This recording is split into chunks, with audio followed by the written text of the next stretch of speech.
Hey, I'm Jeff. And I'm Phil, and we're the Cocktail Dudes. Today we're going to talk about the Boston Shaker, or the two-piece shaker. Yes. You know, something that we like to use to mix cocktails, especially when we need to muddle something. Mm-hmm. It's different than the cobbler shakers in that it doesn't have a built-in strainer. Right. So when you do need to strain things out, like maybe seeds from some fruit that you've muddled, or just to strain out the ice, you may need to use other strainers. And we won't go into depth about the different kind of strainers there are today. We do have another tools and techniques video that you can watch for that. Yeah. So, but the Boston Shaker is a thick glass, Mm-hmm. right?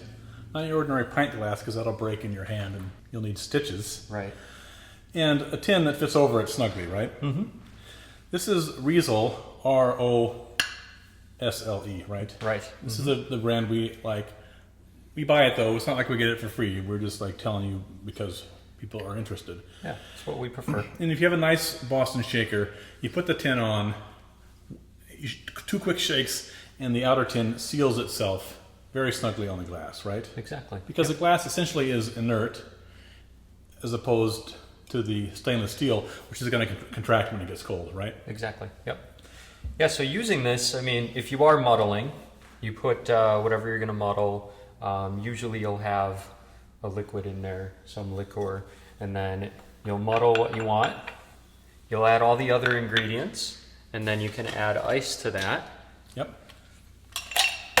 And then we'll just throw a little some water water in here. there. So once you have everything you're going to shake, you can put that tin right on the top. Usually it'll be facing towards you. And then you can grab upside down, flip it over, give it some good shakes. And then because that tin is going to shrink and surround the glass, you got to give it a good smack to release the glass once you're done shaking. And you want to hit it right at the very top of the tin, right? Yep.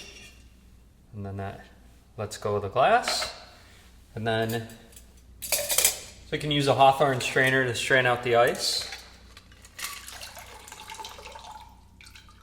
And you got everything you want. Yeah, perfect. We love that strainer. A couple other options are a 2-piece strainer where they're both tins, right? Mm-hmm. And you see these a lot at bars. Most people will mix the cocktail in the small tin. We like to mix the cocktail in the large tin. Mm-hmm. So let's say we're putting in vodka and miscellaneous crap into there. And then we'll scoop up ice with the small tin, which Phil's done for me.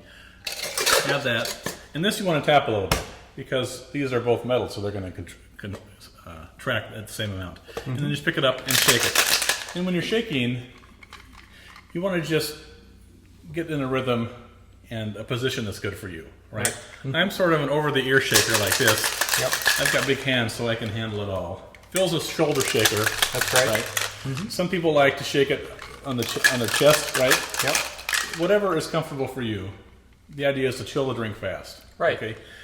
And you do want to shake it in kind of an oval fashion. So you want the ice to kind of circulate in an oval. You don't want the ice banging back and forth, because you're going to start breaking apart that ice and you're going to get big chunks in there. Yeah. That can tend to then, once those little ice chunks melt, it's going to water down your drink. Right.